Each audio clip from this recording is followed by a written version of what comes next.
ഓം നമോ ഭഗവതേ വാസുദേവായ. പാലക്കാട് ജില്ലയിലെ കുണ്ടളശ്ശേരിയിലുള്ള തിരുനെല്ലി ക്ഷേത്രത്തിലെ ശ്രീമദ് ഭാഗവത സപ്താഹയജ്ഞം 2024 മെയ് 29 മുതൽ ജൂൺ 5 വരെ നടത്തപ്പെട്ടു. യജ്ഞാചാര്യന്മാർ ഭാഗവത മയൂരം ബ്രഹ്മശ്രീ തോട്ടൻ നാരായണ നമ്പൂതിരി, ബ്രഹ്മശ്രീ ശിവരാമയ്യർ പറളി എന്നിവരായിരുന്നു. സുഹൃതം കൊണ്ട് മാത്രമേ ഭാരതത്തിൽ ജനിക്കാനും ഭാഗവതം ശ്രവിക്കാനും സാധിക്കുകയുള്ളൂ എന്നതാണ് അഭിജ്ഞമതം. പാലിൽ നിന്ന് കടഞ്ഞെടുത്ത വെണ്ണയെന്ന പോൽ വേദങ്ങളാകുന്ന പാൽസമുദ്രത്തിലെ സാരസർവസ്വമായ തത്വരഹസ്യങ്ങളാകുന്ന വെണ്ണയാണ് ശ്രീമദ് ഭാഗവതം. അതിനാൽ ആർക്കും എപ്പോഴും അനുഭവിക്കാവുന്നതാണ്. ശ്രവണമാത്ര കൊണ്ട് തന്നെ എല്ലാ കന്മഷങ്ങളും നീങ്ങി ചിത്തശുദ്ധിയും ഭക്തി ജ്ഞാന വൈരാഗ്യങ്ങളും കൈവരും. നിരന്തരമായ ഈശ്വരോപാസന കൊണ്ട് മാത്രമേ ജീവൻ്റെ വർദ്ധിച്ച കർമ്മവാസനകൾ അടങ്ങി ഭക്തിജ്ഞാന വൈരാഗ്യങ്ങൾ ഉണ്ടാകൂ. അനാദികാലമായ കട്ട പിടിച്ചു കിടക്കുന്ന അഹങ്കാരഗ്രന്ഥി പൊട്ടിച്ചിതറുമ്പോഴാണ് ഒരാൾക്ക് തന്നിൽ തന്നെയുള്ള ഈശ്വരൻ്റെ സാക്ഷാത്കാരം അനുഭവിക്കാറായിത്തീരുന്നത്. അതിനെ സാധിപ്പിച്ചു തരുന്ന ശ്രീമദ് ഭാഗവതം. ഭാഗവതം ഏതൊരു സദസ്സിലും എത്താതിരിക്കും കാലത്തോളം മാത്രമാണ് അന്യഗ്രന്ഥങ്ങൾക്ക് സ്ഥാനവും പദവിയും കിട്ടുന്നത്. ഭാഗവതാമൃതപാനം കൊണ്ട് മത്തനായ ഒരാൾക്ക് മറ്റൊന്നിൻ്റെയും അപേക്ഷ ഉണ്ടാവില്ലെന്ന് ചുരുക്കം. സപ്താഹത്തിൽ എല്ലാ ഭക്തജനങ്ങളുടെയും നിറഞ്ഞ സാന്നിധ്യം ഉണ്ടായി.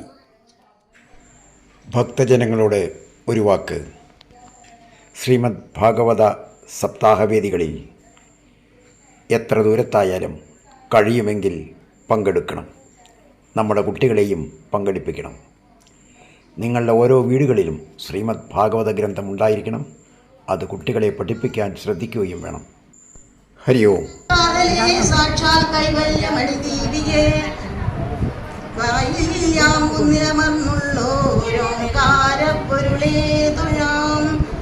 ശ്രീ ഗുരുവായൂരപ്പ ശരണം, ശ്രീ തിരുനെല്ലിയപ്പ ശരണം, എടത്തറക്കാവിലമ്മേ.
പ്രവൃത്തി നാന്യോഹൃതമൽപദീനാഥസ്ഥലം പ്രാദ്രമന്തം പരാമുഹമ്മന്ദാഗതൃഷ്ടുചന്ദ്രാപ്രിയോഹിനാമത്തപ്രാപ്തമാത്മാനപരിണാസപദേവതേ നീതോദർശിതാദൂരഞ്ജപനേശോദ്രഹന്തരംദ്രായനഞ്ജുരുകുലേ ജാതസരവനോചനമിലക്ഷ്യമെന്നരവതോനയനം പാപാദാശുഭ ഛേദേമാഗതാദുരത്വാചം നൃഹത്തംദ്രാത്മദാണയൽ ൗദ്ധമാഗതൗദ്ധായജനംബില്യലോചനേതിശോരോമേന്മാസ്യേ തമദ്രാക്ഷീരവസിനന്ദാസശിരുഷ്ടസ്യാസ്തിവാദേനവർണ്ണാരേണോ ഭസ്മസാദഭവൽ ക്ഷമാൽ രാജോ വാചാകോ നാമ Sukumaran Brahman Kim Kim വീജനേവചാസ്മാഗാമദിശ്യേ Kim തേജോയവനാർദ്ദനാശ്രീസ്വവാച സൈത്വാദുരേജാതോ ബ്രഹ്മണ്യ സത്യസംഗ്രാസയാദശ്രമേന്ദ്രാദ്യേരാത്മലക്ഷ്മേ ആസുരേന്ദ്രപരിസംസ്നേഹദ്രക്ഷാം സൗരവചനകാമം സമാരം മുരുകുന്ദമധാപരിവാലനാം अस्मान् बलेनो विरमास्ते तदोज्जिरासुराविश्यो सुतामहिष्यो भगवज्ञातयो मातो नामजा सूर्यवालिया मातना सतिवालिया कालोदरीयन्द्रिनामवानिश्वरव्यामजा हरे कृष्णवसोनवसन् वरम्णेश्वरं देवे कैवल्यमत्यमा देवेश्वरस्य भगवान् विष्णुव्याय तथा दैवान्महिनमध्यमाय सा शेषवाविष्टोलित्रयामे वरतया स्वापञ्जालमस्तमध्ये उदयकामजेन जयतया विश्वासप्रास्त्वमस्मि वदुरक्षणाय विनयरत्नानि देव भगवान् सत्त्वदर्शवात्मानस्यामसमुदाय देवते तमालोक्यमस्यं विनाशेवसंजीवसत्संगालकस्मेरविनाजितं चतुर्भुजं योजमानं वैजयन्त्यारुणयारुप्रसन्नमञ्जरन्मलमलम् प्रेक्षणीयं लोकसुरान्गस्मृतिक्षणुवीचोयसन्मत्तोयोनर्भवग्रहं वैजयवत्सन्महाउद्दिष्टे साधुता मुझुकुन्दवाजापोहानसम्भ्रातो विनेग्रहत्वरेवभ्यां पुरासाभ्यां विजयश्रीगण्डेकं तेजश्रीं वेगभगवान्भावसोदरो महेन्द्रो वालभवालोकलोकवा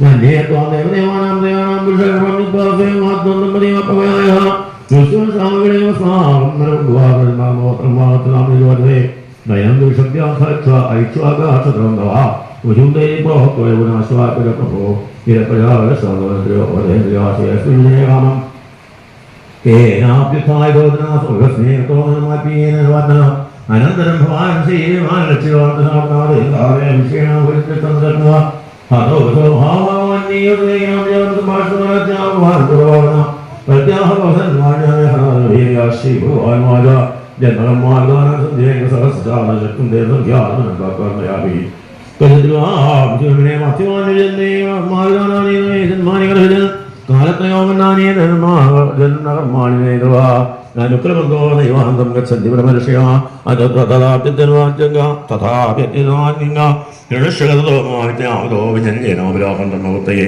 भूमे अर्थारायणानां सुराणां क्षयाय च अवधीयन्नो यदुलेखानगतं दुभेवदन्ति वासुदेवहेदेव वसुदेवसुखिवां कालेवहरक्कं सत्पल्लब्धाद्यासनद्विषा अयं किरणोराजं सेदिक्महेश्वरा लोकं त्वानुग्रहार्थं पुनर्वेदा गुहामेदां भागदा आचिरपुजनं पूर्वतयाहं भक्तवत्सला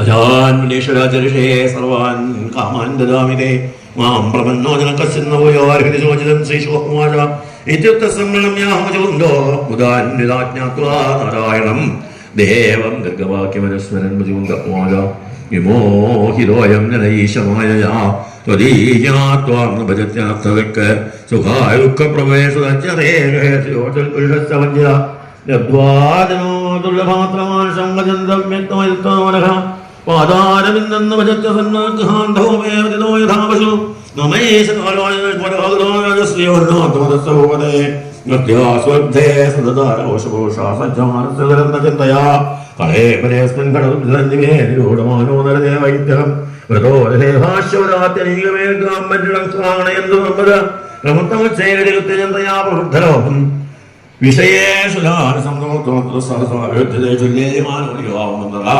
विहारधेरधेमविनीर्विरुक्षुदेशनान्मदग्गजेर्वाणदेव तयेव कालेन दत्तेन ते गणेवयोक्तविमं संस्थिता नृत्यजनक दिक्चक्रभूतविग्रहोरासनस्था समाजराजवन्दिताहेषु मैथन्यसमेषु युवशिलां क्रीडां पुरुषैशनीयने करोति कर्माणि सर्वसुदृष्टवानुष्टभोगसुदर्शयाददन् विष्णुमेवहं सराज्यप्रवर्तदृष्टोऽनुगाय लक्ष्मणे भवाभवतो भवतोयदाभयजनसमागमा सत्सङ्गमो यदिदेव सङ्गतो ब्राह्मणे चेत्त्वयाय देवनि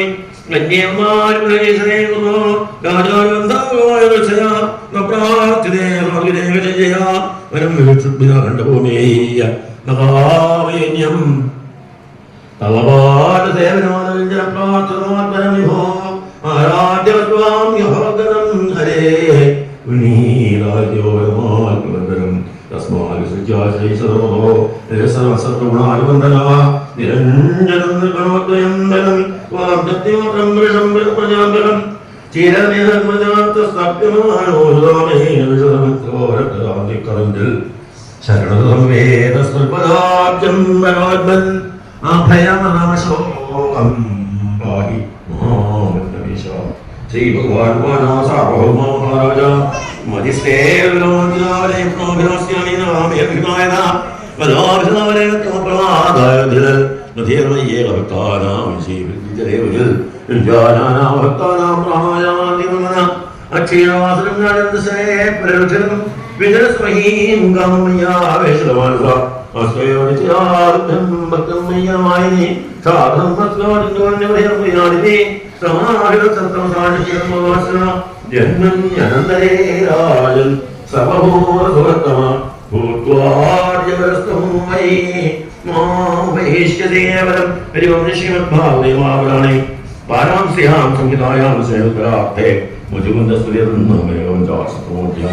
സർവത്ര ഗോവിന്ദനാമ സങ്കീർത്തനം. ഗോവിന്ദ ഗോവിന്ദ. ഭഗവാന്റെ വിദ്യാഭ്യാസം അതുപോലെ ഗുരുപുത്രനെ കൊണ്ടുവരിക എന്നുള്ളതായിട്ടുള്ള 45-ാമത്തെ അധ്യായം മനസ്സിന് ശേഷമാണ് ഇവിടെ ഭഗവാൻ ഉദ്ധവനെ വൃന്ദാവനത്തിലേക്ക് പറഞ്ഞയക്കുന്നതായിട്ട് ഒരു രംഗം.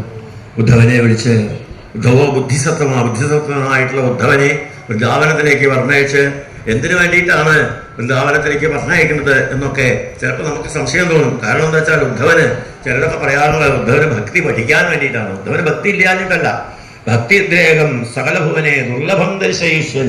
ഭക്തിയുടെ ഏറ്റവും ഉയർന്ന ഭാവത്തെ അവിടെ കാണിച്ചു കൊടുക്കാൻ വേണ്ടിയിട്ടാണ് ഉദ്ധവനെ പറഞ്ഞയച്ചത്. ഒരു ലേശം കുറവുണ്ടാവാം ഒരുപക്ഷെ, എല്ലാവർക്കും ഉണ്ട്. ഭക്തിയുണ്ട് എന്ന് നമുക്കിങ്ങനെ തോന്നുകയാണ്. പക്ഷെ ആ ഭക്തിയുടെ ഏത് ഭാവമാണ് നമുക്ക് കൂടുതൽ എന്നുള്ളത് വേറൊന്നുമല്ല, അഹങ്കാരം.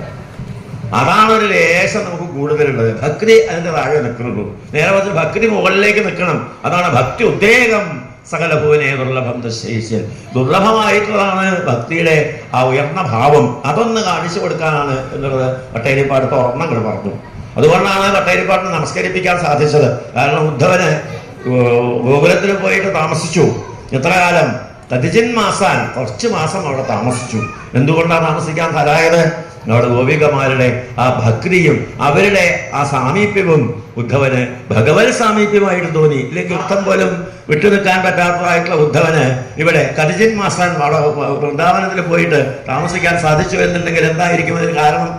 ആ ഗോപികമാരുടെ ഭക്തിയിലുള്ള പ്രത്യേകത, ഭഗവാന്റെ സാമീപ്യം, അതാണ് ഭക്തി. ഭഗവാൻ തന്നെയാണ്. ഗോപികമാർ ഓരോരുത്തരും ഭഗവാനാണ്. അതിൽ പ്രത്യേകമായിട്ടാണ് രാധയെ പറയാനുള്ളത്. രാധാകൃഷ്ണൻ എന്നുള്ള രീതിയിൽ ആദ്യം തന്നെ രാധയുടെ പേര് പറഞ്ഞിട്ട് കൃഷ്ണന്റെ പേര് പറഞ്ഞത്.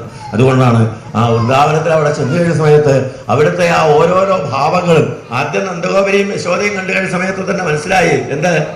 ഹസിതം ഭാസിതം ചാംഗ സർവാംഗശിഥിലാക്രിയ. അവിടെ പറഞ്ഞതെന്താ? ഉദ്ധവ, ഞങ്ങൾക്ക് ഇവിടെ ഒന്നും ചെയ്യാൻ സാധിക്കണില്ല. എന്തേ? ഭഗവാന്റെ ആ വാക്കുകള്, അതുപോലെ ചിരി, ഇതൊക്കെ ഇങ്ങനെ മനസ്സിലിങ്ങനെ നിൽക്കുന്ന സമയത്തെ ഞങ്ങൾക്കൊന്നും ചെയ്യാൻ സാധിക്കണില്ല.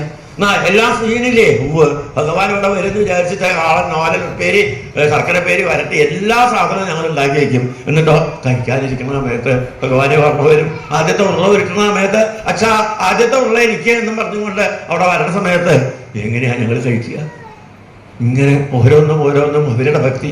അത് കഴിഞ്ഞ് ഗോപികമാരുടെ അടുത്ത് വന്നപ്പോഴാണ് അവിടെ രാധാദേവിയുടെ അടുത്ത് അങ്ങനെ കൊണ്ടുപോയി.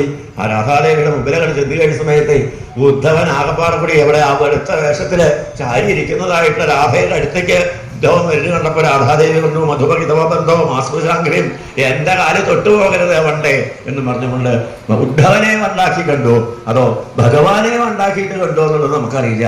ഒരു വണ്ടിന്റെ സ്വരൂപത്തിലാണത്രേ അവിടെ അതൊക്കെ പറയുന്നത്. എന്താ കാരണം വെച്ചാൽ പണ്ടുള്ളതായിട്ടുള്ള സ്ത്രീകളൊന്നും ആരുടെയും മുഖത്ത് നോക്കി സംസാരിക്കാറില്ല. പ്രത്യേകിച്ച് ഭർത്താവിന്റെ മുഖത്ത് നോക്കിയിട്ട് ഒന്നും സംസാരിക്കാറില്ല.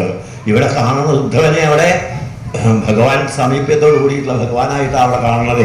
അതുകൊണ്ടാണ് ഉദ്ധവന്റെ അടുത്ത് പറഞ്ഞ മാസ്പൃശാഖ്യം, അവിടെയുള്ള മധുപരിസ്ഥൻ മാനിനീനാം, അവിടെയുള്ള മത്തയഫലാവിനികളുടെ കുങ്കുമം സ്പർശിച്ചിട്ടുള്ള നിന്റെ ചുണ്ടുകൊണ്ട് എന്റെ കാലിൽ തൊട്ട് കഴിഞ്ഞാൽ ശുദ്ധം മാറും. അതുകൊണ്ട് ഞാൻ വളരെ പരിവ്രതയാണ്, അതുകൊണ്ട് എന്നെ തുടരുത് എന്ന് പറഞ്ഞുകൊണ്ട് ഭക്തരത. അത് കഴിഞ്ഞതിന് ശേഷം പറയണു, എന്താ പറയണത്? ഭഗവാന്റെ കർണപീയൂഷ വിപ്രുട്ട്, ഒരു ചെറിയൊരു അംശം ചെവിയിൽ വീണ് കഴിഞ്ഞിട്ടുണ്ടെങ്കിൽ പിന്നെ അവര് വേറെ എവിടെയും പോവില്ല. അയാളുടെ കഥയും കേൾക്കാൻ വേണ്ടിയിട്ട് അയാളുടെ പിന്നാലെ പോവും. അതുകൊണ്ട് വന്ദേ, ഞങ്ങൾ പറയട്ടെ, ഉദ്ധവ, രാജപുത്രൻ അവിടെ ആര്യപുത്രൻ സുഖമായി ഇരിക്കണില്ലേ? അദ്ദേഹത്തിന് സുഖമായിരിക്കുന്നു എന്ന് കേൾക്കുന്നതാണ് ഞങ്ങളുടെ ഏറ്റവും വലിയ സുഖം എന്ന് ഉദ്ധവന്റെ അടുത്ത് അങ്ങനെ പറയുന്ന സമയത്ത് ഉദ്ധവോക കൃതാന്യക, ഉദ്ധവൻ എന്താ പറയേണ്ടത് ശരിയല്ലേ? അതോടുകൂടിയിട്ട് ഭഗവാൻ കൊടുത്തയച്ചിട്ടുള്ള സന്ദേശം കൊടുക്കേണ്ടി വന്നു ഗോപിമാരെ സമാധാനിപ്പിക്കാൻ. സന്ദേശം കിട്ടിയപ്പോൾ ഗോപികമാരുടെ ഭാവം ഉണ്ടായി. അത്ര നേരം ഉദ്ധവനെ ചീത്ത പറഞ്ഞത് മുഴുവനും തിരിച്ചെടുക്കാൻ പറ്റുമോ? ഭാഗവതത്തിൽ നമ്മൾ ഓരോന്ന് കാണിച്ചു തരുന്നത്. അതിനു മുമ്പേ ഉദ്ധവന്റെ അടുത്ത് പറയാണ്, ഞങ്ങളുടെയൊക്കെ ആവശ്യം കഴിഞ്ഞ് ഉപേക്ഷിച്ചു പോയിട്ടുള്ള ആ കള്ളനെ ഞങ്ങൾക്ക് വിശ്വസിക്കാൻ പറ്റുമെന്ന് ചോദിച്ചിട്ടുള്ളതായിട്ടുള്ള ഗോപികമാരൊക്കെ ഉദ്ധവൻ കൊടുത്തയച്ചുള്ള കത്ത് വായിച്ചു കഴിയുന്ന സമയത്ത്, നിങ്ങൾക്ക് എന്റെ വിരഹം അനുഭവിക്കുന്നുണ്ടോ? ഉണ്ടെങ്കിൽ നിങ്ങളുടെ ഉള്ളിൽ ഞാനില്ല എന്നല്ലേ അർത്ഥം. പിന്നെ നിങ്ങൾ എന്തിനാ ഈ വക കാര്യങ്ങൾ പറയുന്നത്? നിങ്ങളുടെ ഉള്ളിൽ എപ്പോഴും ഞാനുണ്ട്. ഒരിക്കലും നിങ്ങൾക്ക് വിരഹം. ബുദ്ധവന്റെ അടുത്ത് കത്തിൽ കൂടെ പറഞ്ഞു കഴിച്ച സമയത്ത് അവരെല്ലാവരും കൂടിയിട്ട് ഉദ്ധവനെ പറയുന്നു, ഉദ്ധവ, ഇതൊന്ന് ആദ്യം പറഞ്ഞുകൂടായിരുന്നു ഞങ്ങളെ ചോദിച്ച്. അവര് പറയുന്നു, ഞങ്ങൾക്ക് ആ വൃന്ദാവനത്തിന് അനുഭവിച്ചിട്ടുള്ളതായ ആസക്തിയില ഒരിക്കൽ കൂടി ഞങ്ങൾക്ക് അനുഭവിക്കണമെന്ന് മോഹമുണ്ട്. അതുകൊണ്ടാണ് ഞങ്ങൾക്ക് പറഞ്ഞത് എന്ന് പറയുമ്പോ ഞങ്ങൾ നാഥനില്ലാത്തവരാണ്. ദുഃഖാർണവത്തിൽ പതിച്ചോരു ഞങ്ങളെ ദുഃഖ വിനാശന വന്നു കയറ്റണി നിത്യവും ഞങ്ങൾക്കു കൃഷ്ണപാദംബുനെ ചിത്തമെപ്പോഴും ഉറച്ചു വരേണമേ. സല്ലാപമൊക്കെയും സൽക്കഥയാകണം, അല്ലാതൊരു വഴി ഇല്ല ഞങ്ങൾക്കിടൂ. ഗോപികമാരുടെ ആ വലിയ പ്രാർത്ഥനയാണ്.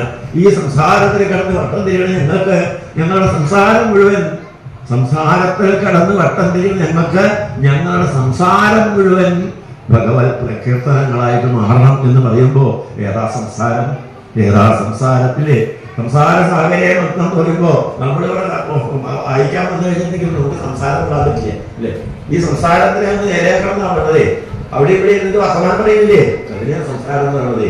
അല്ലാതെ ഈ സംസാരത്തിൽ കടന്ന് വട്ടം തിരിക്കാന്നല്ല. എപ്പോഴും നമ്മുടെ ഓരോരുത്തരുടെയും ഭാവമാണ്, ഞാനൊന്നും മിണ്ടേക്ക് അവിടെ പോയിരുന്നു, ഒരാൾ അടിച്ചു വന്നിരുന്നു നോക്കണം, അപ്പൊ മാത്രമേ എന്താന്ന് ചോദിക്കുന്നു. ഇതാണ് നമ്മുടെ ഓരോരുത്തരുടെയും സ്വഭാവം. ഇവിടെ ഉദ്ധവൻ കുറച്ച് കാലം അവിടെ താമസിക്കാൻ തന്നെ കാരണമായതെന്താ?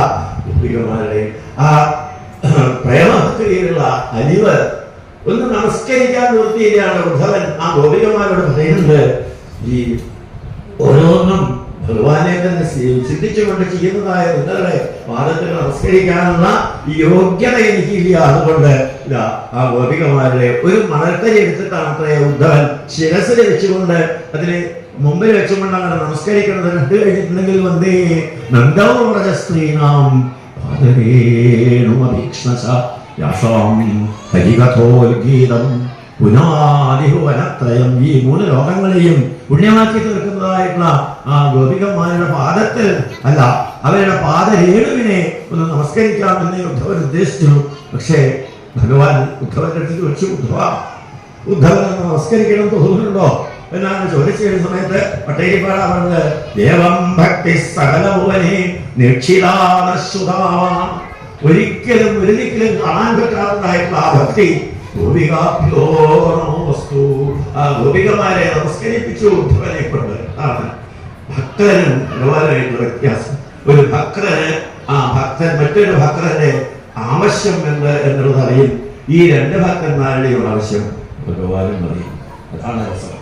അങ്ങനെ ആ ഉദ്ധവൻ തിരിച്ചു പോരുന്നതായിട്ട് രംഗം ധാരാളമായിട്ട് സമ്മാനങ്ങളായിട്ടാണ് അത്രയും ഉദ്ധവൻ. ഒരു സമ്മാനത്തിൽ എടുത്തിട്ട് ചോദിച്ചില്ല, ഈ ഇതിലൊന്നും പേരൊന്നും എഴുതിയിട്ടില്ല. അവിടെ പോയി കഴിഞ്ഞിട്ടുണ്ടെങ്കിൽ ഭഗവാൻ ചോദിച്ചു കഴിഞ്ഞിട്ടുണ്ടെങ്കിൽ ആരുടെയാണോ പറയേണ്ടത് എന്ന് ചോദിച്ചു. ആ പൊരികൾ വാങ്ങിയിട്ട് ഒന്നിങ്ങനെ തിരിച്ചു നോക്കിയിട്ട് ഉദ്ധവന്റെ കയ്യിൽ കൊടുത്തു. ഉദ്ധവ, ഇതിലുള്ള ഓരോ പൊതിയും എടുത്തിട്ട് ഭഗവാൻ ഇത് ഇന്ന ആള് തന്നതല്ലേ എന്ന് ചോദിച്ചിട്ടില്ലെങ്കിൽ ആ പൊതി വലിച്ചു. കാരണം ഇത് ഞങ്ങളുടെ ഹൃദയേശ്വരന്റെ സമർപ്പിക്കുന്നതായിട്ടുള്ള ഞങ്ങൾ ഓരോരുത്തരുടെയും മനസ്സാണ്. അത് ഭഗവാൻ മനസ്സിലാക്കാൻ സാധിച്ചിട്ടില്ലെങ്കിൽ ഉദ്ധവൻ ഇത്രയും കാലം കൊണ്ടൊന്നും ഞങ്ങളെ മുഴുവൻ മനസ്സിലായിട്ടുണ്ടാവില്ല, പേരനെ ചിലപ്പോൾ മുഴുവൻ മനസ്സിലായിട്ടുണ്ടാവില്ല. പക്ഷേ ഭഗവാൻ ഓരോരുത്തരുടെയും ആരുടേതാണ് എന്നുള്ളത് അവിടെ ഉദ്ധവൻ പറയുന്നുണ്ടേ. ആളൊക്കെ ഇഷ്ടമുള്ളതാണ്, അതുകൊണ്ട് എനിക്ക് ഇഷ്ടമുള്ളതാണ്. ചിലപ്പോ അങ്ങനെ പറയാറുണ്ട്, മറ്റൊരാൾക്ക് ഇഷ്ടമുള്ള അതെന്റെ കൂടി ഇഷ്ടമാണെന്ന് പറയാറില്ല. അതുപോലെ ഭഗവാൻ ഓരോരുത്തരെയും ഏത് തരത്തിലാണോ നമുക്ക് ആവശ്യമുള്ളത് ആ തരത്തിൽ ഭഗവാൻ നമ്മളെ സന്തോഷിപ്പിക്കുന്നു എന്നുള്ളതും അവിടെ പിന്നീട് സൈരന്ത്രിയോടും അതുപോലെ അക്രൂരനോടും പറഞ്ഞിട്ടുള്ള വാക്കുകളെ സത്യമാക്കിക്കൊണ്ട് അതിൻ്റെ അടുത്തെല്ലാം പോകുന്നതായിട്ട് രസം ഉദ്ധവനിൽ നിന്ന് മനസ്സിലാക്കിയിട്ടുള്ളതായിട്ടുള്ള ഭഗവാൻ അക്രൂരന്റെയും സൈരന്ത്രിയുടെയും ഗൃഹത്തിൽ പോകുന്നതും അക്രൂരനെ ധൃതരാഷ്ട്രത്തിലേക്ക് യുദ്ധം ഇല്ലാതെയാക്കാൻ പറഞ്ഞയക്കുന്നതും യുദ്ധം ഉണ്ടാവുമോ ഇല്ലയോ എന്നുള്ളത് ഭഗവാൻ നിശ്ചയമാണെന്ന് പറഞ്ഞ് പൂർവഭാഗത്തെ അവിടെ സമർപ്പിച്ചതിന് ശേഷം ഉത്തരാർത്ഥത്തിന് അസ്ഥി പ്രാപ്തി ഇറങ്ങിയിട്ടുള്ളതായ രണ്ടുപേരും കംസന്റെ പത്നിമാര് ജരാസന്ധന്റെ മക്കളാണ്. ജരാസന്ധനെ കൂട്ടുപിടിച്ച് ഭഗവാനെ നശിപ്പിക്കാൻ വേണ്ടി മധുരയുമായിട്ട് യുദ്ധം ചെയ്യാൻ പുറപ്പെടുന്നതും ചേട്ടനെ കൂട്ടുപിടിച്ച് ജരാസന്ധൻ യുദ്ധത്തിന് വരുന്ന സമയത്ത് ജരാസന്ധനെ തോൽപ്പിക്കുന്നതും 17 പ്രാവശ്യം ജരാസന്ധനെ തോൽപ്പിച്ചു. അതിനുശേഷം 17ാമത്തെ പ്രാവശ്യം യുദ്ധത്തിൽ വരുന്നു മനസ്സിലാക്കിയ സമയത്ത് യവനന്റെയും കൂടിയിട്ട് ആക്രമണം വരുന്നുണ്ടെന്ന് മനസ്സിലാക്കിയിട്ട് ഭഗവാൻ ദ്വാരകയിലുള്ളവരെ എല്ലാവരെയും മധുരയിലുള്ളവരെ എല്ലാവരെയും മയന്റെ അടുത്ത് നിന്ന് പുതിയതായിട്ടുള്ള ദ്വാരക നിർമ്മിച്ച് അതിലേക്ക് ഒറ്റ രാത്രി കൊണ്ട് മാറ്റുന്നതും നാലയവൻ വന്നു കഴിഞ്ഞ സമയത്ത് നാരദമഹർഷി പറഞ്ഞപ്രകാരം പത്മമാലി നിരായുധ താമരമാലയിൽ നിൽക്കുന്നതായിട്ട് ഭഗവാനെ കണ്ടിരുന്ന സമയത്ത് ഭഗവാന്റെ പിന്നാലെ ഓടി അവസാനം ഭഗവാൻ ഗുഹയ്ക്കുള്ളിൽ കയറിയ സമയത്ത് അതിനുള്ള ഉറങ്ങിക്കിടക്കുന്നതായിട്ടുള്ള മുചുകുന്ദനെ ചവിട്ടി ആ മുചുകുന്ദന്റെ കണ്ണിൽ നിന്നും വന്നിട്ടുള്ളതായിട്ടുള്ള ആ ജ്വാലയിൽ യവനൻ ഭസ്മമായി പോയി ആ മുചുകുന്ദനെ അനുഗ്രഹിച്ചു. മുചുകുന്ദന്റെ സ്തുതിയെല്ലാം കേട്ട മുചുകുന്ദനെ അനുഗ്രഹിച്ചു. അടുത്ത ജന്മന്യനന്തരെ അടുത്ത ജന്മത്തില് അങ്ങക്ക് ശ്രീധര ആചാര്യരാവാൻ ആക്കുന്നതാണ് ഭാഗവതത്തെ വ്യാഖ്യാനിക്കാൻ എന്ന് പറഞ്ഞ് അദ്ദേഹത്തെ അനുഗ്രഹിച്ചുകൊണ്ടാണ് ഭഗവാൻ ഇതാ ദ്വാരകയിൽ ജരാസന്ധന്റെ 18ാമത്തെ യുദ്ധത്തിന് വേണ്ടി പുറപ്പെടുന്നത്. 18ാമത്തെ യുദ്ധത്തില് ജരാസന്ധൻ ഭഗവാനെ തോൽപ്പിക്കണമെന്ന് പറഞ്ഞ് യുദ്ധം ചെയ്യാൻ വന്നപ്പോഴേക്കും ഭഗവാൻ പ്രവശന പർവ്വതത്തിന്റെ മുകളിലേക്ക് ഓടിക്കയറുകയും എപ്പോഴും മഴ പെയ്യുകൊണ്ടിരിക്കുന്ന പർവ്വതത്തിന് 4 പുറവും തീയിട്ട് ഭഗവാന്മാരെ ചുട്ടുകരിച്ചു എന്നും പറഞ്ഞ് വിളിച്ചുകൊണ്ട് ചരമവിജയം വെക്കുക അവസാനമായിട്ട് യാതൊരു ജയിച്ചു എന്നും പറഞ്ഞുകൊണ്ട് പോയിട്ടുള്ളതായിട്ടുള്ള ആ ജരാസന്ധന്റെ സൈന്യങ്ങളും ഭഗവാന്മാര് ആ പ്രവശന പർവ്വതത്തിന്റെ മുകളിൽ നിന്നും നേരെ ചാടിയത് ദ്വാരകയിലേക്കാണ്. അത്രേ ഇവിടെ വന്നപ്പോഴാണ് ഒരു വലിയ ആളെ അവിടെ നിൽക്കുന്നുണ്ട്. അയാളുടെ ഒരു വലിയ കുട്ടി നിൽക്കുന്നുണ്ട്. അയാള് ദൈവരാജാവ് ദേവതയായിട്ട് പുത്രിയെയും കൂട്ടി നിൽക്കുകയാണ്. ഇവിടെ കണ്ടു കഴിഞ്ഞ ഉടനെ ആരാ രാമൻ എന്നാണ് ചോദിച്ചത്. ബ്രഹ്മാവ് പറഞ്ഞിട്ടാ വന്നേ രാമനെ വിവാഹം കഴിച്ചോളൂ പറഞ്ഞിട്ടുണ്ട്. ആരാ രാമൻ എന്ന് വെച്ചു. വേഗം ചൂണ്ടി കാണിച്ചു കൊടുത്തു. ഇതാ എന്റെ ഏട്ടനാണ് കേട്ടോ. നോക്കുമ്പോ കൃഷ്ണനെക്കാട്ടും ദേശം ഉയരം കുറവാണ് രാമൻ. ഇയാളാണെന്നുണ്ടല്ലോ ഇയാളൊരു പനയോളം ഉയരുന്നുണ്ട്. മകള അതിനേക്കാട്ടും ഉയരുന്നോ സംശയം. കാരണം അച്ഛനെക്കാട്ടും ചിലപ്പോൾ ഉയരം കൂടുതലുണ്ടാവും മക്കൾ. ഏതായാലും ബലരാമസ്വാമി എനിക്ക് വേണ്ടിയിട്ടാണോ എന്നാ ആയിക്കോട്ടെ എന്ന് പറഞ്ഞുകൊണ്ട് തന്റെ കയ്യിലുള്ള കലപ്പ എടുത്തിട്ട് കഴുത്തിൽ വെച്ച് ഒരു പിടി അതോടുകൂടി നേരെ താഴത്തെ ഏട്ടൻ വേഗം കൈ പിടിച്ചു. ഏട്ടാ മണി ഒപ്പായിട്ടുണ്ട്, ഇനി അധികം കാക്കണ്ടെന്ന് പറഞ്ഞു. എന്തായാലും അവിടെ വെച്ച് ദ്വാരകയിൽ വെച്ച് ബലരാമസ്വാമിയുടെ കല്യാണത്തിന് 2 ലഡ്ഡു കൊടുത്തു എന്നാണ്. അതെന്താ 2 ലഡ്ഡു കൊടുക്കാൻ ഇവിടെ 1 കൊടുക്കാമെന്ന് കഴിയില്ല. എങ്ങനെ 2 കൊടുത്തത്? അതോ ദ്വാരക പണിത സമയത്ത് ഒരു പാലിവാച്ചലൊക്കെ വേണ്ടേ? അതൊന്നും ഉണ്ടായില്ല. അപ്പൊ അതിന് വേണ്ടിയിട്ട് എല്ലാവരും നമ്മളും പോയില്ലേ ഇങ്ങനെയൊക്കെ ഏർപ്പാടൊക്കെ പതിവില്ലേ. ദ്വാരക പണിത സമയത്തേക്ക് പാലിവാച്ചലൊന്നും ആരും വിളിക്കാൻ തരായില്ല. അപ്പൊ അതിന്റെ ഒരു ലഡ്ഡു, പിന്നെ ഏട്ടന്റെ കല്യാണത്തിന്റെ ഒരു ലഡ്ഡു, അങ്ങനെ 2 കൊടുത്തു. അങ്ങനെ ഭഗവാന് പച്ചക്കൊടി കാണിക്കൽ കഴിഞ്ഞു. ഇതാ ഭഗവാൻ ഭീഷ്മസുതാം ഭഗവാൻ ഭീഷ്മപുത്രിയായിട്ടുള്ള രുക്മിണിയെ വിവാഹം കഴിച്ചു എന്നുള്ളതാണ്. ഇനി അടുത്ത അധ്യായം മുതൽക്ക് നമുക്ക് 3 അധ്യായങ്ങളാണ്. നന്ദന തമ്പരിക്രമ്യ സംയമ്യ നിശ്ചക്രാമ ഗുഹാമുഖാത് സവീക്ഷുല്ലകാൻ മർത്യാൻ പശുവന്മീരുദ്ധനസ്പതി മത്വാ കലിയുഗം പ്രാപ്തം ജഗാമദിശമുത്തരാം തപശ്രദ്ധായുധോ ധീരോ നിസ്സംഗോ മുക്ത സംശയ സമാധായ മനഃകൃഷ്ണേ പ്രാതിശദ്ഗന്ധമാദനം വെദര്യാശ്രമമാസാദ്യ നരനാരായണാലയം സർവദ്വന്ദ്വസഹ ശാന്തസ്തപസാരാധയധരിം ഭഗവാൻ പുനരാവൃജ്യ പുരീം യവനവേഷ്ടിതാം ഹത്വാ മ്ലേച്ഛബലം നിന്യേതദീയം ദ്വാരകാം തനം വിദർഭ്യാസത്വ സന്ദേശം നിശമ്യതു നന്ദന പ്രഗൃഹ്യ പാണിനാ പാണിം പ്രസന്നിതമബ്രവീത് ശ്രീ ഭഗവാനോർമിണാദേശാന്മമോദ്വാഹോ നിവാരിത താമാനൈഷ്യ ഉന്മധ്യ രാജന്യാവസദാൻമൃതേ മത്പരാമനവദ്യാംഗീ മേധസോഗ്നിശിഖാമിവ ശ്രീശുഗോവാച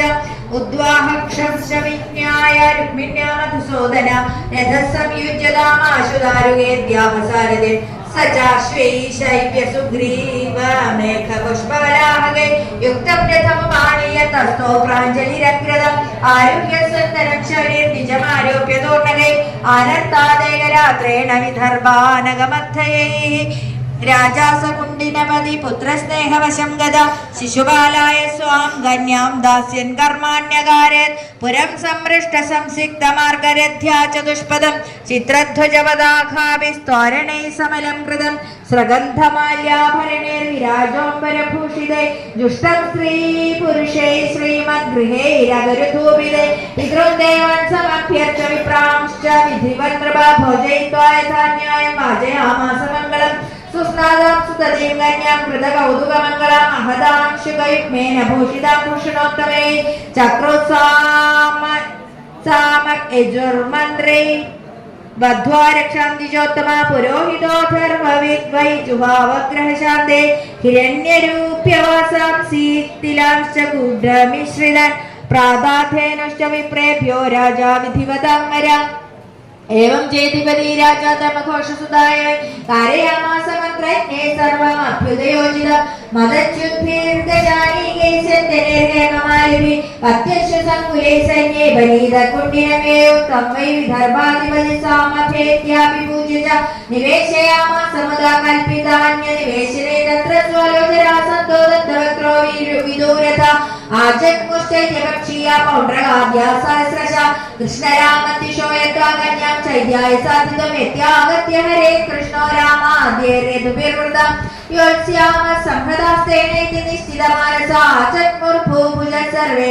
समग्रबलवाहनाः श्रुत्वैतद् भगवान् रामो विवक्षीयन्द्रबोध्यमां कृष्णं चैकं गदं हर्तुं कन्यां कलहशङ्किता बलेन महदासार्थं भ्रातृस्नेहपरिप्लुता त्वरितकुण्डिनं प्रागाद्गजाश्वरदवत्तिभिः भीष्मकन्यावरारोहामक्षन्त्यागमनं हरे प्रत्यापत्तिमपश्यन्ति द्विजस्या चिन्तयत्तदा अहोत्र्यामान्तरितौत्वो मेत्परात् सा नागच्छत्यरविन्दाक्षो नाहं वेद्यत्र कारणं सोऽपि नावर्ततेत्यापि मत्सन्देशारो द्विजा अभिमन्यनवत्यात्मा दृष्ट्वा किञ्चिज्जुगुप्सितं मत्वा निग्रहणे नूनं नायादीकृतोद्यम दुर्भगायान्नमेधादानानुकूलो महेश्वरा देवी वा विमुखा गौरी रुद्राणी गिरिजासदे एवं चिन्तयति बालां गोविन्द हृदमानस निमीलेदकालज्ञानेत्रे चाश्रुकलाकुले एवं मध्वा प्रतीक्षन्त्या गोविन्दागमनं नृभावामौरोर्भुजो नेत्रमस्फुरन् प्रियभाषिणम् अथ कृष्णविनिर्दिष्ट स एव द्विजसत्तमान्तःपुरचरीं देवीं राजपुत्रीं ददर्शः सा तं प्रहृष्टवदनमव्यग्रात्मगतिं सदयालक्ष्य लक्षणाभिज्ञा समपृच्छशुचिस्मृता तस्या वेदेत् प्राप्तं शशंसयतु नन्दनमुक्तं च सत्यवचनमात्मोपनयनं प्रति तमागतं समाज्ञाय वैदर्भीहृष्टमानस न पश्यन्ति ब्राह्मणाय प्रियमन्यन्न नाम स प्राप्तो श्रुत्वा सुतुभिदूरुद्वाह प्रेक्षणोऽसु अभ्ययातूर्यघोषेण रामकृष्णो समर्हणैः मधुवर्गमुपानीय वासांसि विरजांसि स उभायनान्यभीष्टानि विधिवत् समपूजयन् तयोर्निवेशनं श्रीमदुपकल्प्य महामदे ससैन्यो सानुगयोरादित्यं विधदेत एवं रज्ञां समेतानं यथा वीर्यं यथा यथा बलं यथा वित्तं सर्वे कामे समर्है कृष्णमागतमागर्ण्य विदर्भपुरवासिना गत्य नेत्राञ्जलिविभवस्तन्मुखपङ्कजम् अस्यैव भार्या भवितं रुक्मिण्यार्कदिनावरा सा वाप्यनवद्यात्मा भैष्म्या समुचितः पदे किञ्चित् सुचरितं यन्नस्तेन दुष्टस्त्रिलोकगृह्णातु गृह्णातु वैदर्भ्यापाणिमच्युतम् एवं प्रेमकलाबद्धा वदन्ति स्म पुरौकसहन्या च सपुरात् प्रागात् फलेर्गुप्तां विकाले पद्भ्यां विनिर्ययो द्रष्टुं भवान्यापादबलवं सा चानुध्यायति सम्यक् मुकुन्दचरणाम्बुजम् यदवां मातृभिः सार्धं सखीभिः परिवारिता गुप्ता राजपटे शूरे सन्नद्धे रुद्यतायुधे मृदङ्गशङ्खपणवातूर्यभेर्यश्च जग्निरे नानोपहारबलिभिर्वार्यमुख्या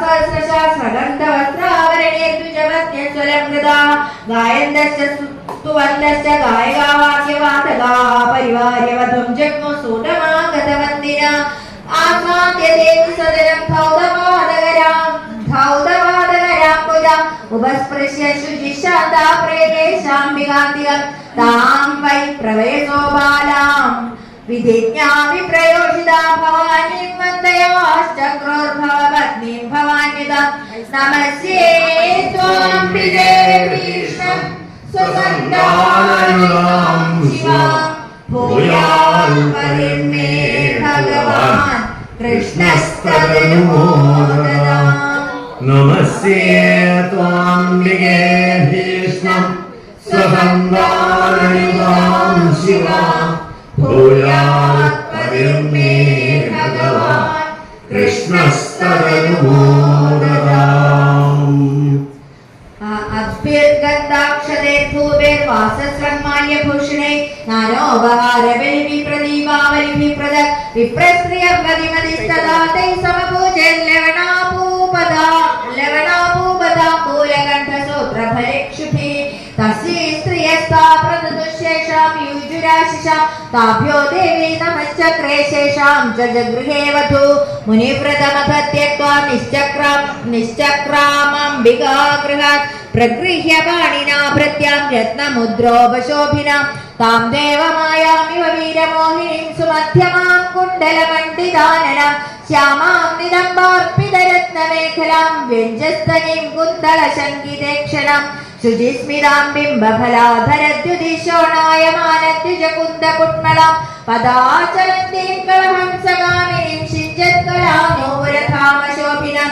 विलोक्य वीरामो समागताय शस्त्रिनस्तत्कृतमृच्छयार्पिता यां वीक्षते द्रवदयस्तदुदारहास व्रीडावलोककृतचेतसौञ्चितास्त्राः पेदुक्षितो गजरथाशगता विमूढा यात्राचलेन हरेर्पयति स्वशोभां सैवं शनैश्चरेति चलपद्मघोषो प्राप्तिं तदा भगवत प्रसमीक्ष्यमाण उत्सार्य वामकरचैरळगानभाङ्गै प्राप्तान् प्रियैक्षत नृपान् ददृशेऽच्युतं सां तां राजकन्यां रथमारुरुक्षतिं जहार कृष्णोऽतिशतां समीक्षतां रथं समारोप्य सुवर्णलक्षणं राजन्यचक्रं परिभूय माधव ततो ययौ रामपुरोगमेशने शृगालमध्यादिवभागहृद्धरि तं मानिनः स्वाभिभवं यशक्षयं परे जरासन्धवशान्नसेहिरे अहोधिकस्मान् यशात् धन्वनां गोपेर्हृदं केसरिणां मृगैरिव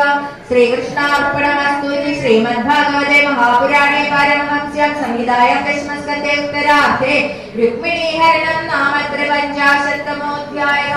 सर्वत्र गोविन्द नाम संकीर्तनं गोविन्द गोविन्द। वाहन आरुग्यदंशिताः स्वैशैर्बलैः परिक्रान्ता अन्योर्दिदकार्मुकाः तानापतदालोक्य यादवानीकयूतवा तत्तुदल्तं मुखाराजन् स्फूर्ध्य स्वधनुं क्षिते अश्वपृष्ठे गजस्कन्धे रथोपस्थे च गोविदाः मुम्बुजघोषौरवर्षाणि मेघा अग्निर्क्षपो यथा पत्युर्बलं चरातारैः छन्नं वीक्षितु मध्यमा सव्रीडमैक्षुतत्वक्त्रं भयविह्वललोचना प्रगत्य भगवानाघामास्मदे भैर्वाहमलोचने വിരക്കത്തി തുനൈ വൈതൽ താപകൈഹി ശാസ്ത്രവമ്പലം ഏകാന്തദ്വിക്രമം വീരാഗത സംഘർഷണാദേഹ അമർഷ്യമാണാ നാരാജേ യജ്ഞോർഹയഗജാൻ വേദുശ്രീരാം തിരുദിനാമച്യുനാംഗജിനാംബുവി സകുണ്ടലകിരീടാനി സോഷ്ണീഷാണി ച കോടിച്ചഃ അസ്ഥാസാസികദ്വേഷാസാഹ കരവാഗുരവോംഗ്രഹ ഐശ്വാസതരാഗോത്ര കരമർത്യർശിരാം സിജാം ഹന്യമാനബലാനീക വിഷ്ണുഭിർജയകാംക്ഷുഭിः രാജാനോ വിമുഖാജ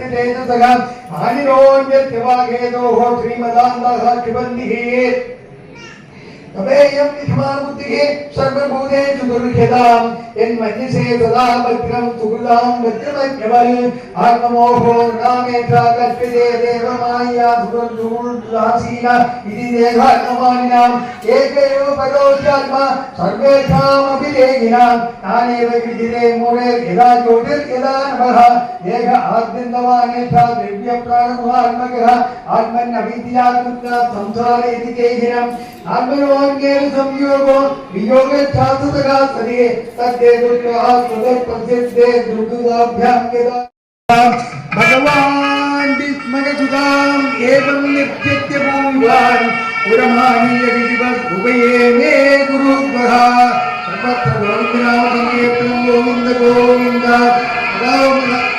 സദാ മഹോത്സവോ നിന്നായതേ ഗൃഹേ അഭൂതനന്യഭാവന കൃഷ്ണേ യദുപദോ നൃപ ഹരാകാരി കൃഷ്ണ ഹരേ ജയ കൃഷ്ണ ഹരേ ജയ കൃഷ്ണ ഹരേ ജയ കൃഷ്ണ ഹരേ കൃഷ്ണ ഹരേ ജയ കൃഷ്ണ ഹരേ ജയ കൃഷ്ണ ഹരേ ജയ കൃഷ്ണ ഹരേ കൃഷ്ണ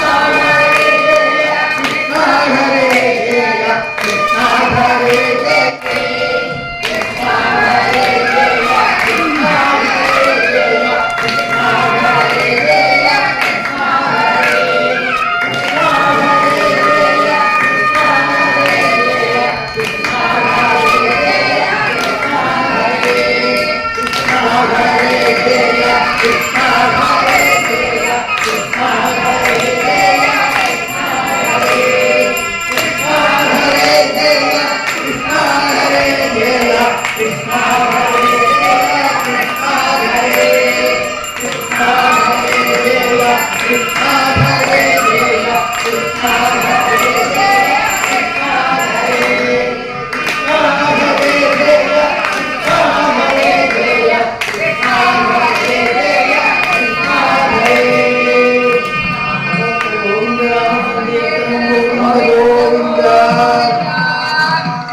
മഹോത്സവോ നിർണാമ്യതപൂര്യാം ഗൃഹേ ഗൃഹേ അബുദൻ അന്യഭാവാന കൃഷ്ണേ യദുവദോ നൃപ നരാനാര്യച്ച മുദിതാഹ പ്രമഷ്ടമനകുണ്ടലാഹ കാരിവർഗമുപാദയോ അയോ പുത്രവാതുരോഹോ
കൃഷ്ണം ശിയപ്പതിം വരദായാഭൂദ്രാജൻ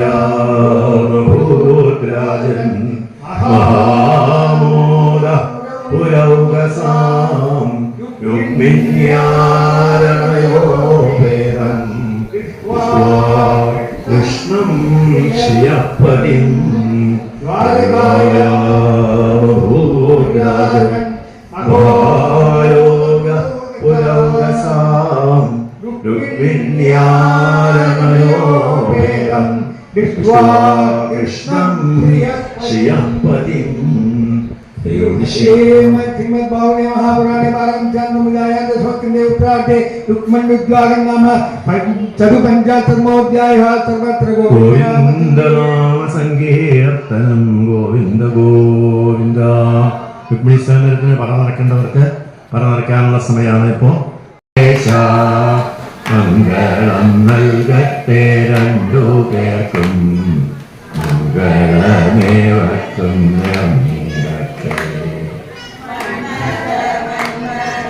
മാരുദേശൻ കണ്ണണിയാകിയ രുക്മിണിയെ കഴിച്ചു വാങ്ങൂ എന്നെ ഞാൻ മംഗളം നിർമ്മിയത്തെ. തമ്പുരാട്ടി വൈലഭ്യം കാണിച്ചു കൈവല്യദാതാവം നന്ദനേ.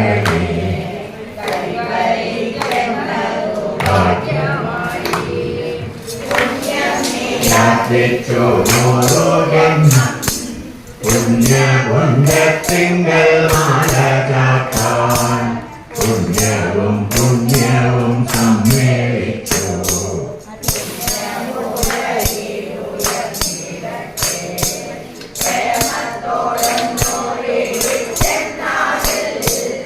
ആനയം കിട്ടുവാൻ കൃഷ്ണനെത്തും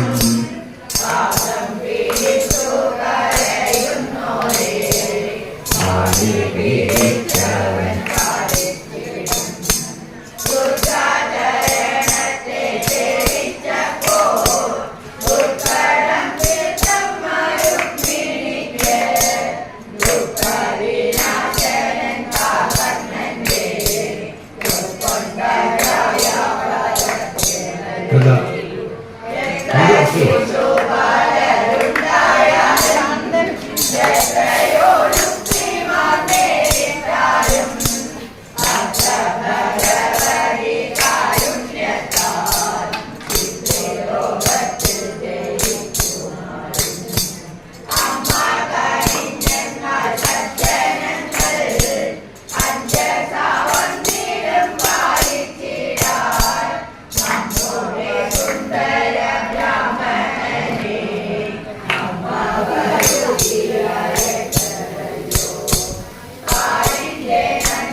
കൃഷ്ണ കൃഷ്ണ ഹരേ ഹരേ സർവത്ര ഗോവിന്ദനാമ സങ്കീർത്തനം ഗോവിന്ദ ഗോവിന്ദ.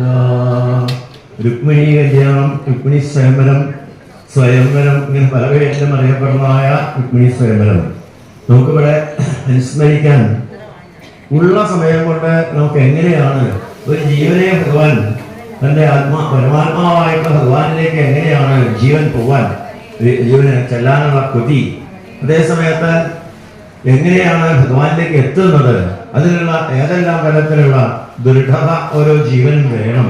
അത് ശരീരമുള്ള സമയത്ത് മാത്രമേ, ശരീരം കൊണ്ട് മാത്രമേ അത് ചെയ്യാൻ സാധിക്കുള്ളൂ. അതിനു വേണ്ടിയിട്ടുള്ള പ്രയത്നമാണ് ഇവിടെ ഈ രുക്മിണി സ്വയംവരം. നമ്മുടെ ഓരോരോ ഇന്ദ്രിയങ്ങളും ഭഗവാനിലേക്ക് എത്തിക്കുക എന്നുള്ളതായിരിക്കണം നമ്മുടെ ഇന്ദ്രിയങ്ങൾ. അപ്പോഴാണ് ആ ഇന്ദ്രിയങ്ങൾ കൊണ്ടുള്ള പ്രയോജനം നമുക്കുണ്ടാവുന്നത്. അതിനുള്ള കഥയായിട്ടാണ് ഭീഷ്മര രാജാവിന്റെ കഥ പറഞ്ഞത്. ഭീഷ്മര രാജാവിന് 5 പുത്രന്മാരും ഒരു പുത്രി. രുക്മിണി യശാം സ്വസാസതി. രുക്മിണി എല്ലാറ്റിലും ഇളയ കുട്ടിയായിരുന്നു. മാത്രമല്ല അവളുടെ രൂപം, ഔദാര്യ ഗുണം, ശ്രീയം തുടങ്ങിയിട്ടുള്ള എല്ലാം കൊണ്ടും, സൗന്ദര്യം കൊണ്ടും, രൂപം കൊണ്ടും, ബുദ്ധി കൊണ്ടും, ഔദാര്യം കൊണ്ടും പറഞ്ഞിട്ടുള്ള എല്ലാ തരത്തിലും മിടുക്കത്തി, നമ്മുടെ ഭാഷ കന്നഡ പറഞ്ഞാൽ മനസ്സിലാവുക, മിടുക്കത്തിയായിരുന്നു. അങ്ങനെയുള്ള ആ രുക്മിണി രുക്മി ശിശുപാലനാണ് വിവാഹം കഴിച്ചു കൊടുക്കാൻ മനസ്സിലാക്കിയത്. മാത്രമല്ല കത്തും കൂടി അടിച്ചിട്ടാണ് അത്രേ അവിടെ വിവരം പറഞ്ഞത്. ഇത് കേട്ടതോട് കൂടിയിട്ട് അച്ഛൻ ചോദിച്ചു, അവളോട് ചോദിച്ചു. അപ്പൊ പറഞ്ഞു, ഞാൻ അവന്റെ ഏട്ടനല്ലേ.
വിദേജകരത്വം വൈ ആദിപവന്ത്രഭാ ചതുഷ്വാദിശദിക്ഷുഭ്രാതുൻ ഭ്രാതായവേയസാം കദാരോജുഗോമോർവിം കാവ്യസ്യ വിഷപർവണാരോജോ വാച ബ്രഹ്മശ്രീ ഭഗവാൻ കാമ്യ ഛത്രബന്ധുശ്ചനാകുചാരാജന പ്രിയോ കസ്മാത് വിവാഹ പ്രതിലോമകാശ്രീശുഗോവാച ഏകദാ ദാനവേന്ദ്രസ്യ ശർമ്മിഷ്ഠ നാമകന്യകാം സഖീ